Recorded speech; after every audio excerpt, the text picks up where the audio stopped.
ఒక ఆయన పేరు గుర్తురావట్లేదు నాకు, ఏదో జ్యువెలరీ షాప్ యాడ్ లో వస్తారు, లలిత జ్యువెలర్స్ కిరణ్ గారు డబ్బులు ఊరికే రావంటారు. అవును కిరణ్ గారు. నేనేమంటానంటే డబ్బులు పోతే మళ్ళీ సంపాదించుకోవచ్చు. ఈ జుట్టు పోయింది అనుకోండి, మళ్ళీ హెయిర్ ట్రాన్స్ప్లాంట్ చేయించుకుంటూ తర్వాత ₹1,00,00,000 సంపాదించుకుంటావు. నువ్వు డైలీ నాకు హెయిర్ ట్రాన్స్ప్లాంట్ చేయండి అంటే జుట్టు ఎక్కడి నుంచి తీస్తావు? ఓకే. సో అందుకని ఏంటంటే ఫస్ట్ టైం మీరు హెయిర్ ట్రాన్స్ప్లాంట్ చేయించుకుంటున్నప్పుడే మీ దగ్గరలో ఉన్న హెయిర్ ట్రాన్స్ప్లాంట్ లైన్లో ట్రైనింగ్ అయిన మంచి ప్లాస్టిక్ సర్జన్ని సెలెక్ట్ చేసుకోవాలి. అందరు ప్లాస్టిక్ సర్జన్స్ హెయిర్ ట్రాన్స్ప్లాంట్ చేయరు. చేసే ప్లాస్టిక్ సర్జన్స్లో మంచోళ్ళు ఎవరో చూసి వెళ్ళాలి.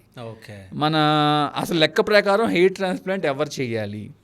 హెయిర్ ట్రాన్స్ప్లాంట్ ట్రైన్ అయిన ప్లాస్టిక్ సర్జన్ కానీ ట్రైన్ అయిన డర్మటాలజిస్ట్ కానీ చెయ్యాలి. ఇంకా ఎవరు ఇక్కడ హెయిర్ ట్రాన్స్ప్లాంట్ చేయటానికి కుదరదు. రీసెంట్గా కుదరదు, చేయకూడదని కూడా మన తెలంగాణ మెడికల్ కౌన్సిల్ ఒక సర్క్యులర్ పాస్ చేసింది.